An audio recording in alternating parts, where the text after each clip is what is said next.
C'est comme une petite pensée en arrière qui est toujours là. Le soir, c'est un peu plus difficile de s'endormir. En mars dernier, cette pharmacienne a appris qu'elle a un cancer du sein.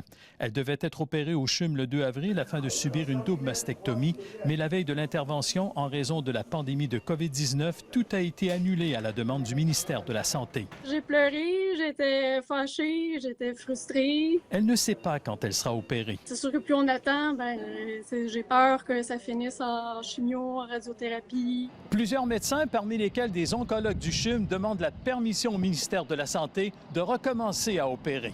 Et vraiment, la seule question que les patientes vont me poser, c'est quand est-ce que je vais me faire opérer? C'est quoi les délais? Est-ce que je vais mourir, docteur? Comme plusieurs de ses collègues de différents hôpitaux, cette chirurgienne est inquiète. On a 160 patients sur notre liste d'attente pour le service de chirurgie oncologique. On a réussi à opérer 5 patients cette semaine avec des cancers en chirurgie oncologique. Normalement, on opère autour de 15 par semaine. On a reçu 60 requêtes de nouveaux cancers depuis le 30 mars. Ce qui nous inquiète, c'est les patients avec des cancers actifs dont le délai oncologique sera dépassé à cause de l'épidémie. D'habitude, on doit opérer les patients dedans de 30 jours.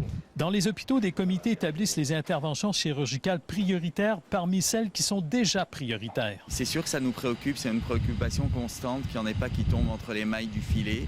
Ils demandent à la ministre de la Santé de permettre dès maintenant un plus grand nombre de chirurgies. Il faut avoir un corridor parallèle aussi rapide que le COVID pour les patients atteints de cancer du sein ou de cancer en général au Québec. Tout ce qui est urgent a été fait. Et on a ouvert un petit peu, quand on a pu, sur, par exemple, des chirurgies semi-urgentes. On va ouvrir complètement le secteur de l'imagerie médicale, donc pour tous les patients qui ont un diagnostic de cancer, qui ont besoin d'un CT scan, de l'IRM, ça va être complètement ouvert à partir de maintenant. Cela ne rassure pas cette patiente. J'ai l'impression d'avoir une épée de Damoclès au-dessus de ma tête. Harold Gagné, TVA Nouvelles, Montréal.